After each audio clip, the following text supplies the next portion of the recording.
Breaking news. Justice today for a murdered young girl almost exactly 6 years after she was reported missing. Admitted to killing the little girl. Life with no possibility of parole in that murder. You stood in front of cameras in 2013 and lied. You stood in front of cameras in 2016 and lied. Are you in fact guilty? Yes.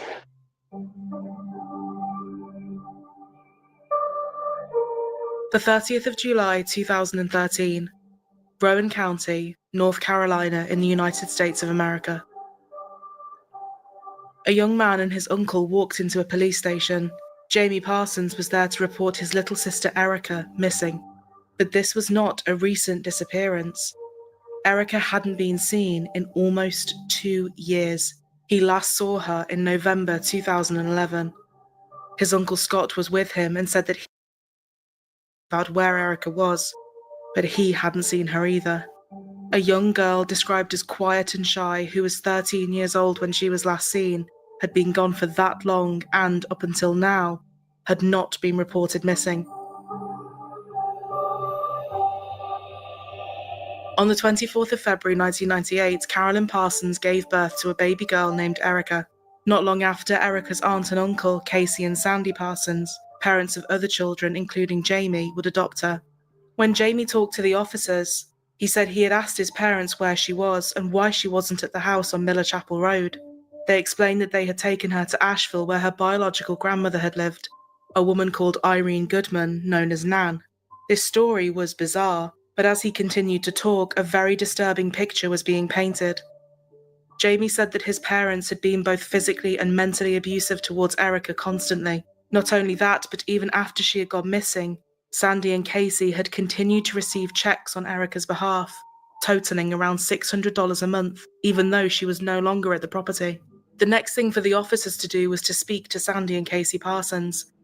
They both vehemently denied Jamie's story of them being abusive. They said he had been told to move out of the house after a fight with his mother, and he had made it up as a result. They were adamant that in 2011, Erica had gone to live with her biological grandmother in Asheville. They said that Brooke, their biological daughter, had gone with them. This wasn't what Brooke told the investigators. She said she hadn't gone with them. What on earth was the truth? And more importantly, where was Erica? Casey told the investigators she had contacted Nan Goodman via Facebook, but was not able to give them any current contact information for her, even though she was allegedly caring for a child that Casey was the legal guardian of. She also couldn't show them her Facebook page. The more the investigators dug, the weirder it all became. Erica's biological grandmother had actually died in 2005. This was more than 8 years before she was reported missing, and more than 6 years since she was last seen by anybody. Investigators would later say that this Nan didn't actually exist at all. Carolyn, Erica's biological mother, said that Erica had no biological relatives living in that area. The lawyer who was representing Sandy and Casey at the time then hinted that Carolyn should know how to find the missing child. Nan came to Casey and Sandy through Carolyn. That's who brought Nan to them, and probably knows who Nan is. But Carolyn hit back at these claims. Nan and Irene don't exist. The only two people that know the truth are the only two people that won't give the truth, she said. Casey would later say that she had been tricked and that the woman Erica had been taken to live with was an imposter. This extremely unusual story was getting weirder and weirder by the day, and nobody knew what the truth was. The day after Erica was reported missing, the two youngest children were removed from the home. And just a few days later, on the 6th of August 2013, the Rowan County Sheriff's Office said that Casey and Sandy were being uncooperative with the investigation. 6 days later, Carolyn returned from New Orleans to talk to the police. She later said that she had received updates about Erica via Facebook, but hadn't seen her since the 5th of January 2011. I think about the visitation pretty much all the time. It plays over and over and over again in my mind, she said. My whole body just went numb. I mean, as a parent, as a person, as an individual, as a family member, I just keep hoping and praying that she's alive somewhere, that she's out there somewhere, that one of these days she's going to come forward. As the searches were carried out 2 weeks after Erica was reported as missing, the street was closed off. One neighbour told news reporters, one police officer showed up, and the next thing you know, there was probably 25 or 30 cars there. They're walking around the house. The backyard of the family home was looked at multiple times, but nothing of note or interest was found. A month after Jamie had reported her as missing, the FBI were drafted in to help in the search with local law enforcement, and searches were conducted several times of the family home. The search warrants that had been returned in August 2013 revealed that dozens of items had been taken from the house, which included a plastic bag with JonBenet Ramsey magazines and a JonBenet Ramsey book with notes inside about remodeling a house. JonBenet Ramsey was, of course, a 6-year-old girl found murdered in her own home on Christmas Day in 1996. It is a case that remains unsolved and continues to be discussed and talked about today. The search warrant also said that a section of drywall from the closet had been cut out and removed as there were red stains on it. The baseboards from the closet had been removed and sent off for testing. A pair of jeans, also with red stains, were taken out of the house. A week after the search, another set of search warrants were released. After they had looked into a storage building owned by Sandy, removed from here were pieces of a vacuum cleaner, a videotape, school records, a hammer, and teeth. These search warrants referred to the original search, saying, during that search, investigators failed to locate any evidence of Erica Parsons still living here, or any evidence that her room or personal living area remained in the home. The police said that the evidence that was found all indicated to Casey and Sandy knowing that Erica was not going to be coming back. Another area that needed to be looked into was the allegation that Casey and Sandy had continued to receive money for Erica, even though she wasn't living with them. Officials applied for a warrant relating to the finances. In the application for the warrant, it stated, "It is believed that the continued desire to utilise the funds, proceeds or financial assistance intended for the care or benefit of Erica Lynn Parsons resulted in the delay or outright denial to report Erica Lynn Parsons as missing in a timely manner." One thing was clear. The family had definitely been receiving money for Erica, and this financial aspect needed to be looked into more closely. Working with the FBI, investigators were able to track down the bank accounts used by Sandy and Casey. These were held with Wells Fargo, Bank of America, and SunTrust Bank. Erica was adopted through public adoption, and she had additional needs, so the family were eligible to receive more than $600 a month from the Department of Social Services in order to care for her.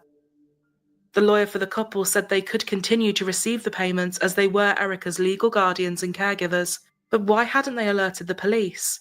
The attorney said that Casey and Sandy did not consider Erica to be missing, as they had left her with her grandmother. Whenever Casey and Sandy went before the media or were interviewed, the police would watch them and listen to what they said closely. There was one thing that immediately caught their attention. They would refer to Erica in the past tense. In contrast, when Carolyn was interviewed, she referred to Erica in the present tense. In an interview she did on the 5th of August with WBTV, she said, "She is my biological daughter. I wanted to know that I do still love her." But the couple were sticking to their story. Sandy Parsons said, "There's been sightings. I've had family members call me recently and say there was a sighting at a rest stop. We asked, why didn't you call the cops? Don't wait and call us, call the cops. The only thing I want right now is Erica to call home, tell us she's safe, and get my 2 babies. Nobody realises that there's 2 small kids involved in this that do want to come home." Here he was referring to the 2 youngest children who had been removed from the home the day after Erica was reported missing. Casey and Sandy fought to regain custody of the 2 children, and they were scheduled to meet with workers from the Department of Social Services, and later that month the judge was going to determine if they would be allowed to return home. When looking into the background of the couple, it emerged they had been looked at, and family members had called the Department of Social Services, also known as DSS, before. In March 2002, DSS investigated allegations of abuse towards Erica. They found nothing and said that she did not appear to be afraid of them. Investigators had now spoken to a lot of people, including members of the family, but Casey was having none of it. "My family is all lying. My mom told my kids to say all that stuff," she told investigators. The lawyer for the family said the allegation should not be taken as fact. The couple were doing everything to try and find Erica, adding that family members were inventing stories. Casey Parsons had homeschooled the children, and officials at the North Carolina Department of Non-Public Education said that standardized test results and attendance records were submitted for the children, but couldn't confirm if Erica's documents had been included. When asked about this story about Erica allegedly living with her biological grandmother, Casey said she had been contacted by this woman on Facebook, but the account was later deactivated. The mobile number for this woman had also been disconnected. The couple even made an appearance on the Dr. Phil show, and Casey would later tell him that they never went to the house but saw photographs of it. Casey also told a reporter that they had let Erica visit this woman's home, and ultimately Erica didn't want to come back. At one point, Casey even found a girl on social media that shared the same name as Erica and told the Rowan County Department of Social Services that this was their child and that she lived in Greensboro. There were so many stories, but not one of them was making sense. Investigators scoured various databases looking for someone using Erica's social security number, or someone that might have got a driver's license in her name or any other ID, but they never found anything. According to statements made by Casey, Erica met Carolyn at a Whataburger in 2011, and according to Carolyn, after this, Casey said that Erica didn't want to see her anymore. This case had clearly affected the community very deeply, and on the 23rd of August, neighbours held a vigil outside the home, praying for any good news of Erica's whereabouts. Billboards were put up around the area, and on the 26th of August, Casey and Sandy were interviewed again by the FBI. The following day, Casey and Sandy packed up a truck and moved out of the area, reportedly to get away from the intense media interest. When speaking to Sandy's stepfather, he said Sandy would visit a couple of times a year, only occasionally having Erica with him. His stepdad said he hadn't seen her since either 2008 or 2009. This was not only a bizarre case, but an extremely complex one. A vulnerable young girl, and apparently nobody had any clue where she was. But there was one thing that the investigators did know. People do not just vanish.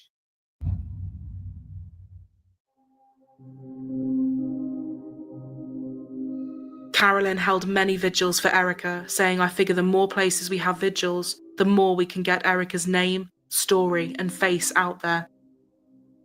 On the 16th of January 2014, a judge ordered that the children who had been removed were not to go back to their parents, but instead stay with their aunt. The children were later removed from the custodial home after what was referred to as major behavioural issues. As investigations continued, there was still no solid evidence relating to Erica's whereabouts. On the 30th of January 2014, the FBI offered a $25,000 reward alongside the reward offered by the Rowan County Sheriff's Office. Sheriff Orton said that Prevent Child Abuse Rowan had added $5,000 to the reward as well. It had now been nearly a year since Erica was reported missing, and there was finally a new development. Federal agents with guns drawn had kicked down the Parsons' door. Casey and Sandy Parsons were arrested and charged in Fayetteville, North Carolina, with 76 counts allegedly committed between February 2010 and August 2013. The counts included theft of government funds, mail fraud, tax fraud, conspiracy to defraud the government, and identity theft. The pair had allegedly received money from the government for adoption assistance, Medicaid, Social Security, and food and nutrition services for a dependent who was not living with them. It was also alleged that Casey had fraudulently used the identities of other people as dependents and submitted false information when prepping for federal tax returns. While they waited to go on trial for the 76 counts of theft and fraud, they were monitored closely by law enforcement. Electronic monitoring systems were fitted to them, and they were required to meet periodically with a pre-trial officer assigned to them. One of the conditions of their release was that they had to remain in eastern North Carolina and not break any laws, and soon the trial would start. As part of the fraud trial, a judge listened to various members of the family, including Jamie, Casey, and Casey's sister Robin. The scope of the trial would be wide-reaching, and the details of what Erica had allegedly endured would come to light. Casey's sister Robin testified that she had been asked to watch Erica for a few months, so Casey wouldn't kill her. She added that Erica often had many marks and bruises, and that Casey couldn't stand the sight of Erica's face. Jamie would add to these disturbing details, saying that Erica would be banned from using the bathroom, forced to eat dog food or food from the trash. She would be starved, had to drink water from a dog bowl or the bathroom sink, excluded from family activities, and have her fingers broken deliberately. She would be locked in the closet, and if she went to the bathroom in there out of desperation, she would be punished severely. Erica was not allowed to sleep in a bed. She had never even owned one. She was forced to sleep on the floor. Jamie said there was even a time when Casey had put Erica's hand on a hot stove and burned her. He said that he and the other children had also partaken in the abuse against her, from when she was 5 years old to when he was 16. He said he once even broke her arm before deciding not to hit her again. His sibling Brooke told a detective that her mother had got the children to go to Walmart for first aid supplies so that a makeshift cast could be made for Erica's arm. They did this rather than taking her to get proper medical attention for a serious and painful injury. Family members said in statements that her arm showed signs of never having healed properly. On the witness stand, Jamie said that his mother had told his siblings Sadie and Toby that they should pull Erica's hair if she didn't want to play with them. Jamie said Casey would encourage the children to abuse Erica and that he often saw her mother beat her. She would beat her with a belt if she didn't listen, he said. He added that Sandy would punch Erica on the top of her head. Jamie testified that Erica actually had a bald spot on her head from where wounds had formed and healed from being hit. 12-year-old Sadie, the couple's youngest, said she would try and sneak food to Erica. She said that Erica was locked in the closet in either her mother's bathroom or Brooke's room. She added that on one occasion, Casey had choked Erica to the point that she couldn't breathe. If Erica was given a gift, as soon as whoever had given it to her had gone, her present was given to either her brother Toby or sister Sadie. In a statement read by the district attorney, Sandy had once said that nobody would find Erica as Casey was smarter than the FBI. The disturbing details just kept coming. In the week before she was last seen, her siblings said that Erica had sunken eyes. She appeared to be grey and weak, with open, oozing wounds. Jamie said the last time he saw her, she looked like a zombie. She said she didn't feel good and couldn't breathe properly. Jamie said his mother's response was saying, "I don't care, get back in the f***ing corner." The next day, Jamie said his parents weren't home when he woke up, and they didn't come home till later in the day. He said when they got back, Sandy was quiet and looked like he was about to throw up, whereas Casey looked normal. When he asked where his sister was, they said she was at her grandmother's. Prosecutor Anand Ramaswamy spoke of Jamie's testimony and then said, Erica is no longer alive. There is an agreement between Casey Parsons and her husband to not report the death. Sandy's lawyer hit back, saying that bad parenting didn't equate to criminal conduct. A lot of this relies on the testimony of Jamie Parsons, the lawyer said. Jamie explained that he had spoken to his maternal grandmother Shirley in February 2013, saying he hadn't seen Erica for a while. It would be 5 months before the missing persons report was filed by him. This strange case continued to get more confusing, as Sandy's brother Scott would tell investigators that Jamie was a compulsive liar.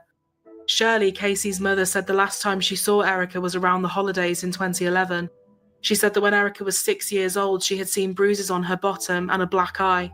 She said that Casey had blamed it on Jamie. She said that she and her husband James had wondered if Casey was being abusive but brushed it off.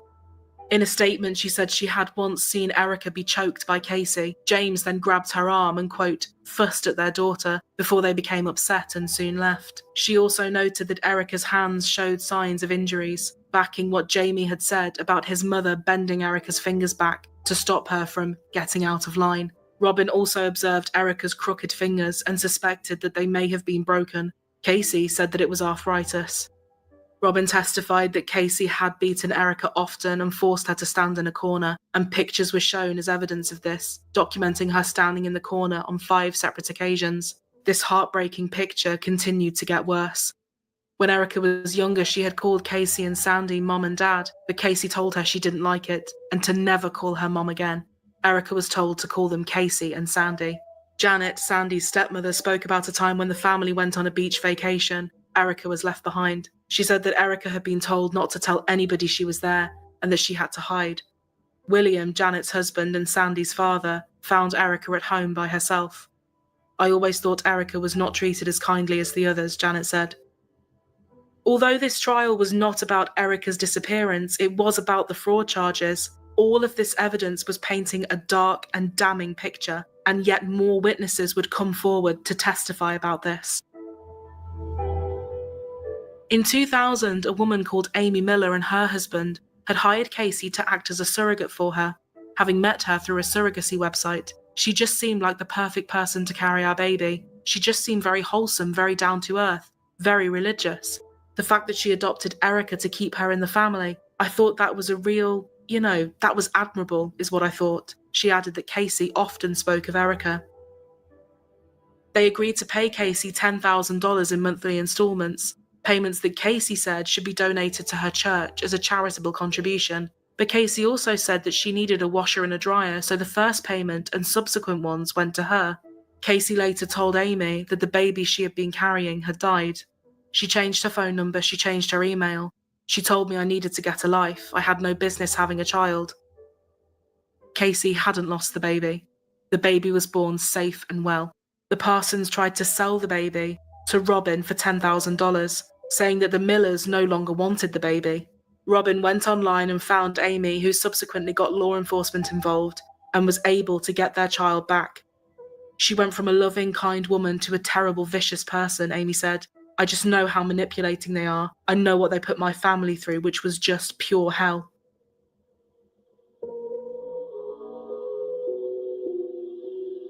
Casey would later plead guilty to 5 counts of mail fraud, 1 count of aggravated identity theft, 1 count of conspiracy to defraud the government, 4 counts of wire fraud, and 4 counts of aiding in the preparation of a false tax return. She received a sentence of 120 months in prison, 3 years supervised release, $41,814 in restitution, and a special assessment of $1,500.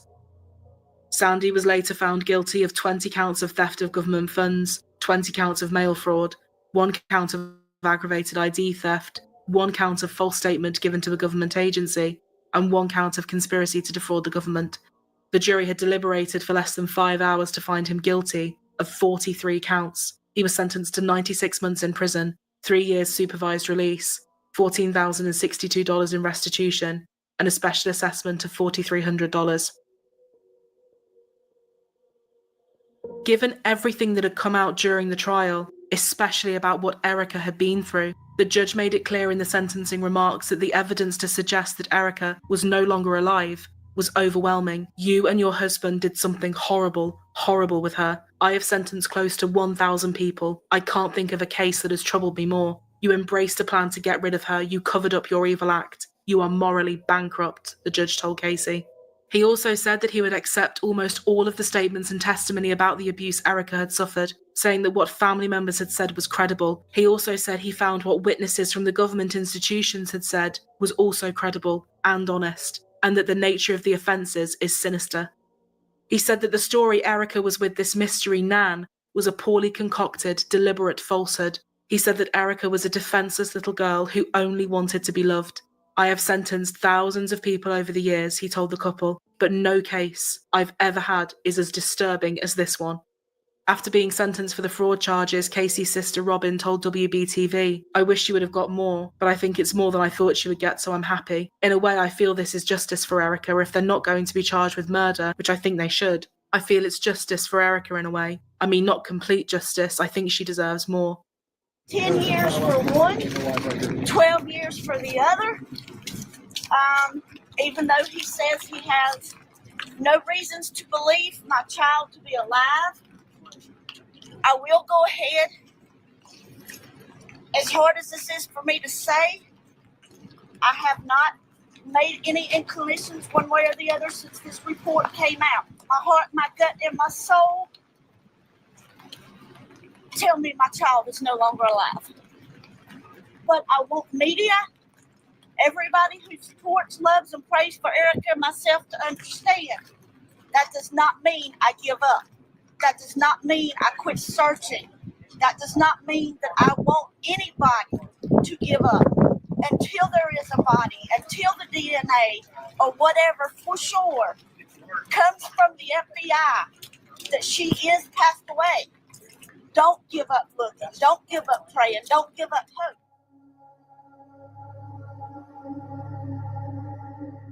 After the sentencing was finished, Casey's mom Shirley said that she didn't think that the testimony relating to Erica should have been allowed to play a part during the sentencing. I don't think he should have done anything about the sentencing with Erica until there was some kind of proof that something happened to Erica besides Jamie, she said.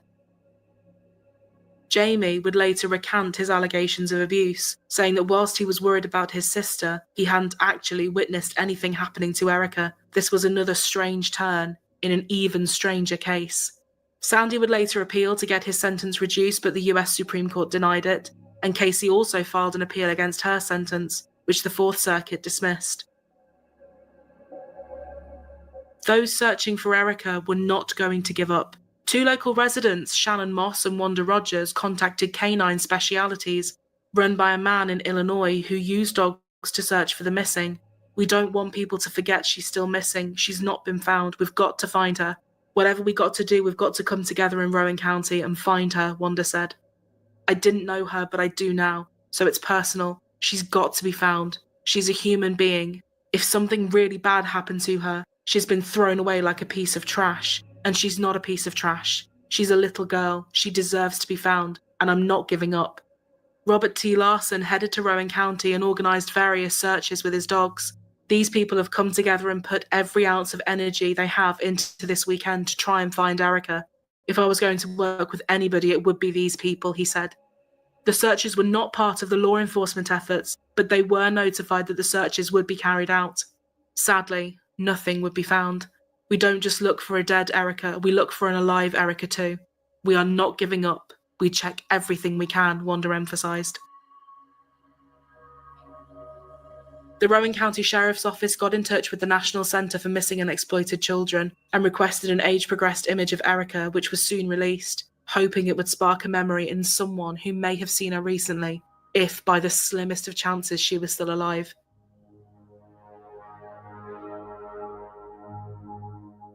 It had now been 5 years since Erica was reported missing. May 2016. Brooke, Casey and Sandy's oldest daughter, agreed to talk to the FBI. She had, up until that point, been backing her parents. What she had to say was truly sickening. She said that on one occasion her mother had forced Erica to stand outside on a hot day with no shoes until her feet had blistered. She said that her skin didn't look normal and she had open wounds all over her body. A few months later, Brooke visited her dad in prison, and finally there would be a break in the case that investigators had been searching for. Sandy said he would help the police find Erica. The 27th of September 2016, Rowan County Sheriff Kevin Orton said that following a dialogue with Sandy, they had been able to find what they were looking for. He said that Casey had told him that on the 17th of December 2011, Erica had taken her own life. He said that they had poured bleach on her body to mask the smell before putting her body into plastic bags in a storage tote. Later that day, they went to a holiday party. The next day, December 18th, Sandy said the couple went to Pageland, South Carolina, where he began to dig a hole.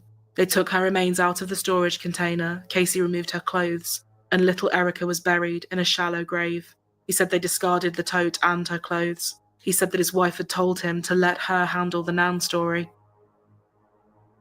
The skeletal human remains of Erica Parsons were discovered on Tuesday. Law enforcement sources telling our NBC affiliate WCNC that her remains were found in Chesterfield County, South Carolina, some 40 miles southeast of Charlotte. Now, Erica was last seen in 2011 when she was just 13 years old, but family didn't report her missing until 2013, nearly a year and a half later. Sandy pointed at a part of forest ground. It was here, buried in a shallow grave. The remains of Erica Parsons were finally found. That day in South Carolina was tough on all of us, Sheriff Orton said. I saw some pretty tough cops take it pretty rough. The guards that were with him took him into the woods, and within a minute they were coming back out, and he was crying when he came back out, County Sheriff Jay Brooks said. Erica's family visited the site and many broke down in tears. Teresa Goodman, Erica's aunt, said that officials had struck a deal with Sandy, and that she and a private investigator had searched the area before but had not found anything. I'm grateful that the family that did care about her has some sort of closure. The sheriff of Rowan County certainly deserves all the credit in the world. They've worked thousands and thousands of man-hours on this case, Sheriff Brooks said. It can't help but make you really step back and think, as soon as you get through here, call your kids, he added. December 2016. Detective Chad Moose was contacted by none other than Casey Parsons. She had something she wanted to tell him. She said that Erica had said she had wanted to die, and then she later found her lying on the living room floor on a comforter. Casey said she rolled her over, but Erica didn't move. She said Erica had taken her own life. This story would later have different versions of exactly how Erica had allegedly taken her own life. She explained that they put her remains into the tote, and Sandy told her to pour bleach over the body. Debit card records for Casey showed that the bleach had been purchased in a Walmart on the 5th of December. She also admitted to bending Erica's fingers back, but denied breaking them. It would be a couple of years before she would later admit that some of Erica's fingers may have been broken. She admitted to beating Erica with a belt buckle. She said she was too scared to take Erica to get medical attention because she was worried her sister Robin would get social services involved.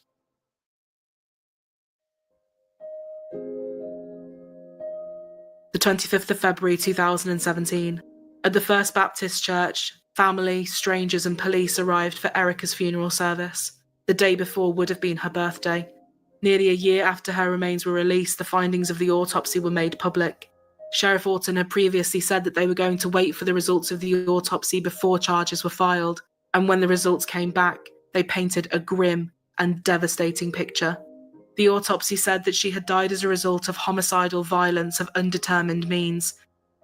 It revealed she had fractures in various stages of the healing process in her upper right arm, the bone connecting the arm to the collarbone, a finger, her jaw, her nose, the left shin bone, and 7 ribs, some of which had been broken more than once. She had signs of spina bifida occulta. She was malnourished. It was suggested she had low bone density and a growth deficit. One of her teeth was missing, and there were signs that some of her teeth had been broken. It was also possible she was suffering from renal failure, an untreated sepsis or infection, or even poisoning. Given the history of physical abuse and the signs of physical abuse present at autopsy, we cannot exclude the possibility of a terminal blunt force injury, suffocation, or strangulation, a medical examiner wrote in the report. She had also been dismembered.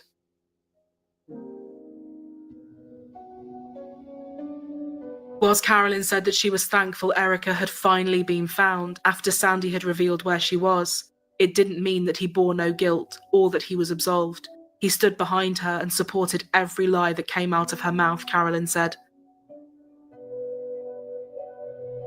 The 20th of February, 2018.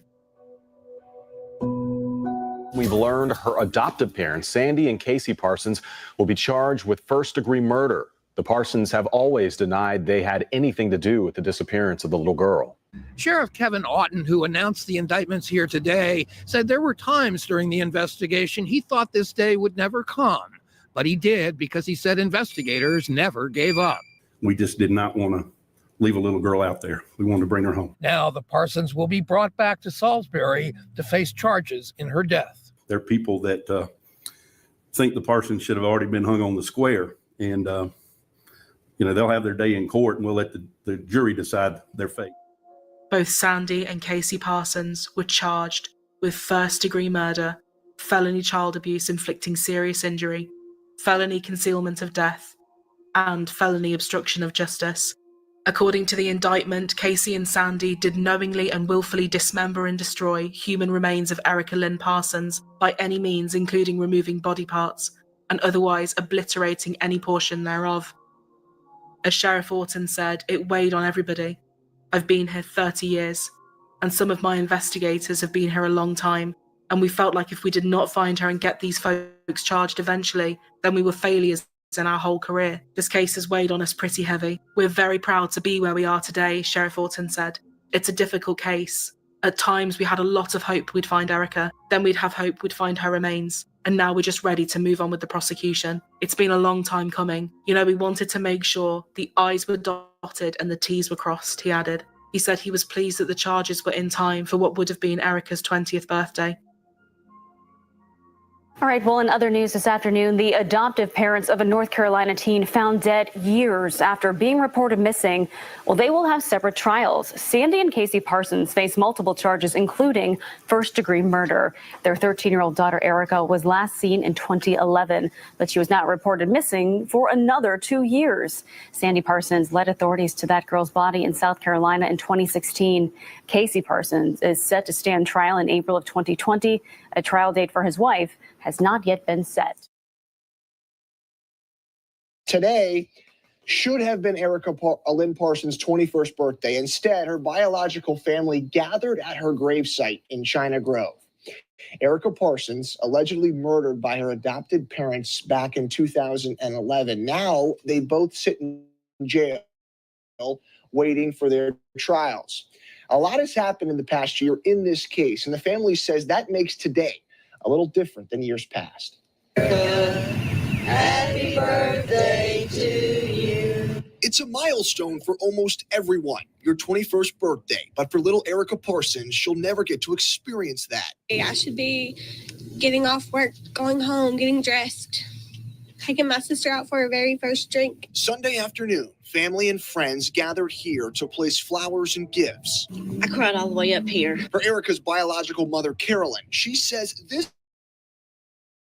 birthday's a little different considering what we've seen happen in the past year. The fact that a court date was set for Casey, even though it's in 2020, has a huge impact on how I feel about things being done. A trial date was set this month for Casey Parsons. Casey and Sandy Parsons, Erica's adoptive parents, are both charged in the child's death and could face the death penalty if found guilty. And the two main family members are sitting where they deserve to be, I hope, for the rest of their lives. But those two were not the focus today. Erica is everybody's angel. Erica is everybody's story. Erica's life and story have traveled across the nation, impacting some that never even met the little girl. As long as we're breathing, Erica is never going to be forgotten again. For the family, this date is difficult every year. It's Erica's day, and she deserves every bit of this and more. And as they wait for justice, they tell me they feel Erica's presence often, not just here at her grave. But she's not here. You can spend time with her wherever you are, wherever you're going. Carolyn said she initially wanted them to face capital punishment, but then changed her mind. She wanted them to live out every day of the rest of their lives in prison. She added that she thought they were evil and called them monsters. Are you in fact guilty? Yes.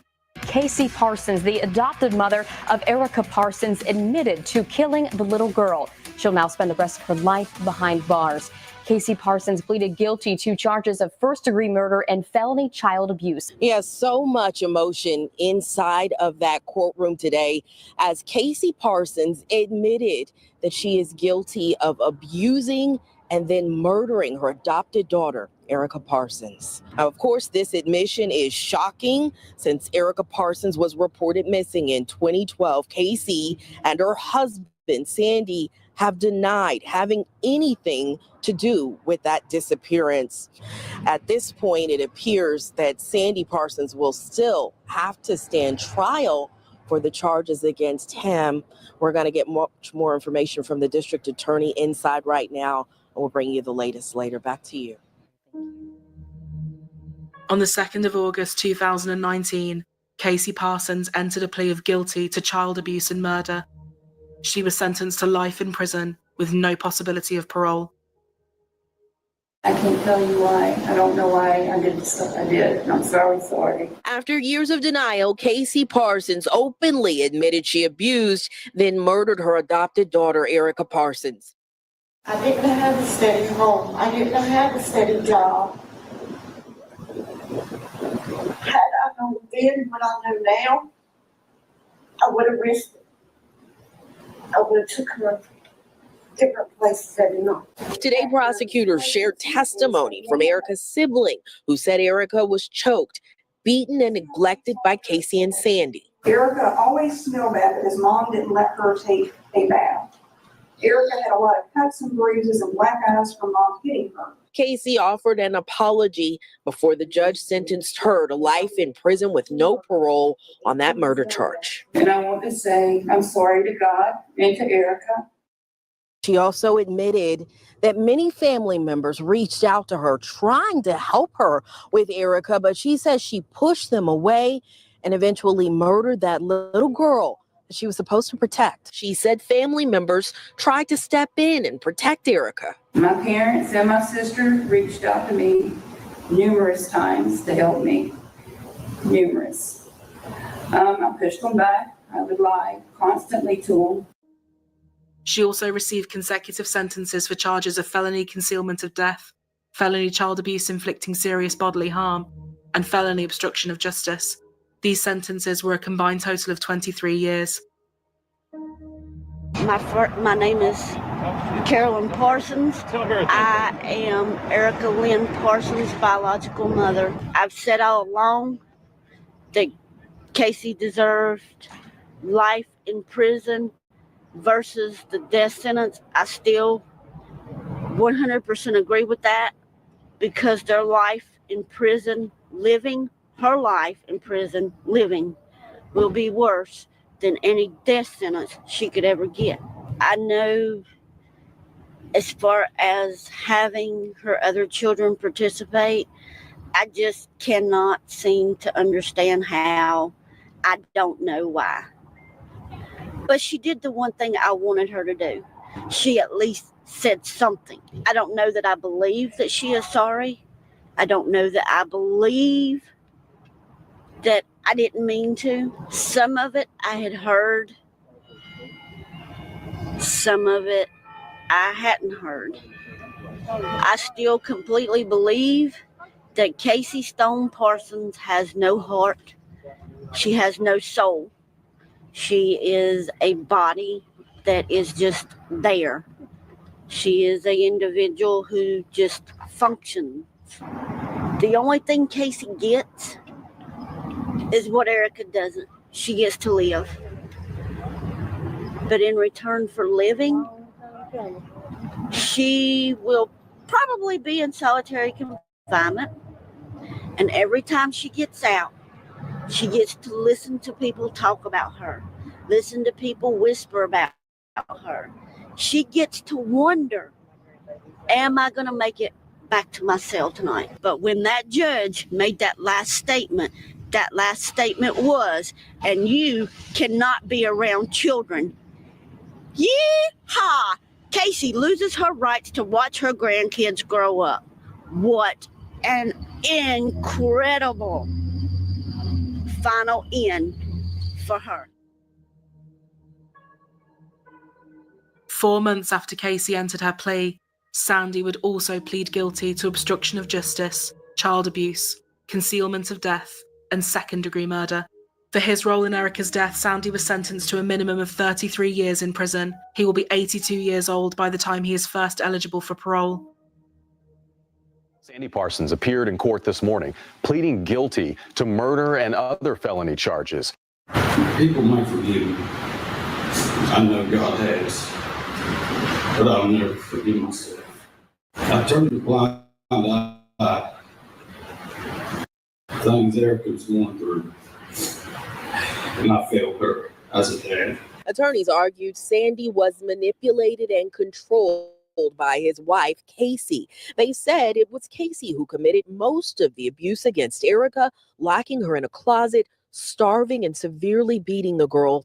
They say one day Casey told Sandy that Erica died and manipulated him into covering it up, burying her body in a South Carolina field and lying to police for years. Sandy Parsons' role, as I stated, was substantially less than that of Casey Parsons.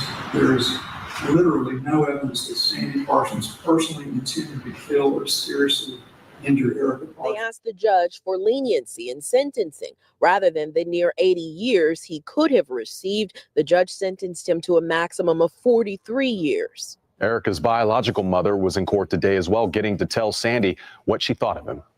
I stand by what I have said from day one, which is I used to love you, now I hate you. And he got to hear that today.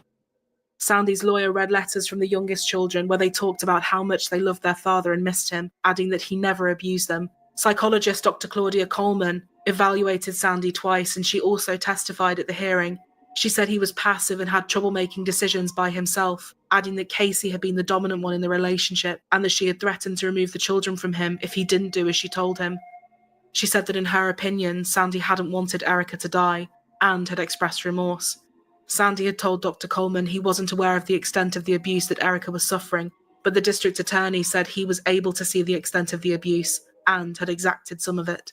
The DA emphasised that Sandy was an adult in that home, adding that he wasn't a victim or a hero and deserved the maximum sentence possible. Carolyn said that Sandy's sentence felt like a slap on the wrist and that he had been able to make his own choices. She also said that Sandy and Casey's family members could have said something when they saw the signs of abuse. The judge put Sandy in the same category as his wife, saying that although he believed her to be the brains behind the plan, Sandy had gone along with it and participated in it, adding that he had a twisted mind. While in prison, Sandy has received 2 infractions, one for possessing non-threatening contraband and one for possession of a weapon.